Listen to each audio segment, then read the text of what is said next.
नमस्कार दोस्तों, स्वागत है आपका मेरे YouTube चैनल मधु की पाठशाला पर।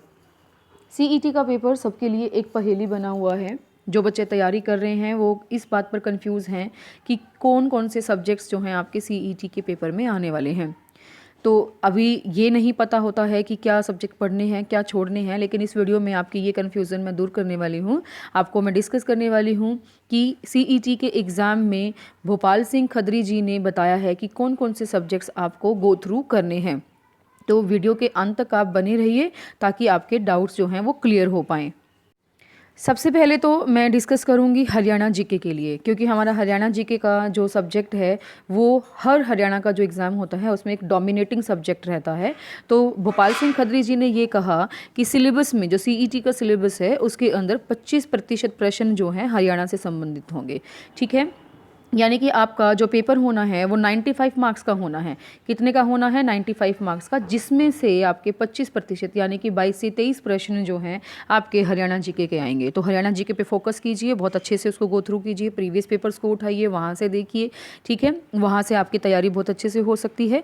तो यहाँ पर इन्होंने मैंशन कर दिया। उसके बाद उन्होंने कहा है कि जो हरियाणा जीके के बाद जो क्वेश्चंस हैं उसमें से उसके अलावा जनरल नॉलेज, रीजनिंग, गणित, हिंदी, इंग्लिश, कंप्यूटर की बेसिक नॉलेज, 10वीं तक की साइंस, अवेयरनेस यानी कि करंट अफेयर्स आएंगे, मेंटल एबिलिटी जिसमें मैथ्स और रीजनिंग दोनों ही आ गए। इन्होंने पहले भी जिक्र कर दिया है रीजनिंग और गणित के लिए। तो ठीक है, ये सब आपके जो हैं सब्जेक्ट्स होंगे जिनसे संबंधित प्रश्न पूछे जाएंगे। तो एक बार फिर मैं रिपीट कर देती हूँ। जनरल नॉलेज, रीजनिंग, गणित, हिंदी, इंग्लिश, कंप्यूटर, 10वीं तक की science, awareness, mental ability.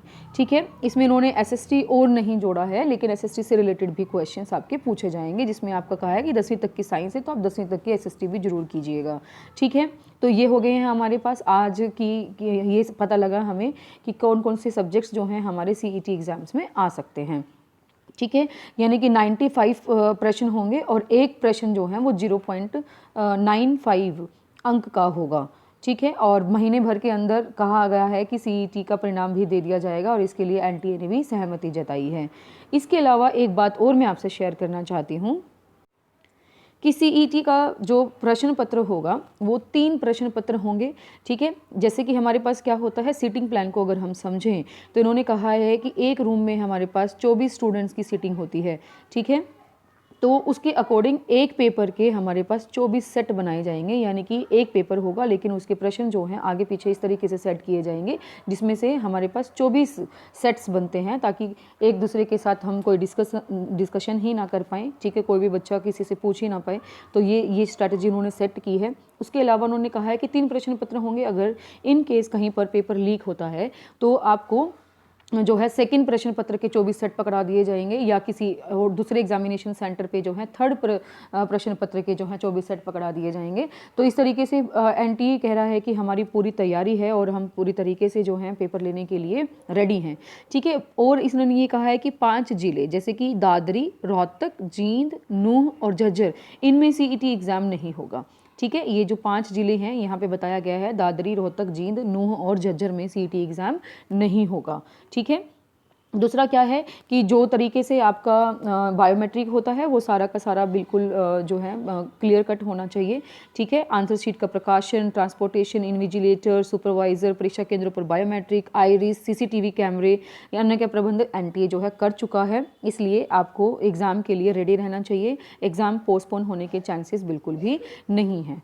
Third जो है इन्होंने कहा है कि एग्ज़ाम सेंटर को लेकर के अगर बात की जाए तो एग्ज़ाम सेंटर जो है आपका 300 किलोमीटर से भी दूर का आ सकता है। ठीक है, 300 किलोमीटर से दूर का एग्ज़ाम सेंटर वो कह रहे हैं कि दिया जा सकता है। इसके लिए सिर्फ जो लेडीज़ हैं उनके लिए और जो दिव्यांग हैं, ठीक है, उनके लिए सेंटर जो हैं वो नज़दीक किए जा सकते हैं, लेकिन सबके लिए जो मेल कैंडिडेट्स हैं उनके लिए एग्ज़ाम सेंटर जो हैं दूर दूर भी आ सकते हैं। तो इसके लिए भी अपना माइंड जो है प्रिपेयर करके रखेंगे। ठीक है, तो ये वीडियो में हमने डिस्कस किया है कि एग्ज़ाम्स में कौन कौन से सब्जेक्ट्स आ सकते हैं। ठीक है, एग्ज़ाम सेंटर कौन कौन से बन सकते हैं। ठीक है, और कहाँ कहाँ आपके एग्ज़ाम सेंटर आ सकते हैं। ठीक है, तो आप इसको माइंड में रख करके अपने तैयारी को जारी रखिएगा। All the very best. Thank you very much for being with us.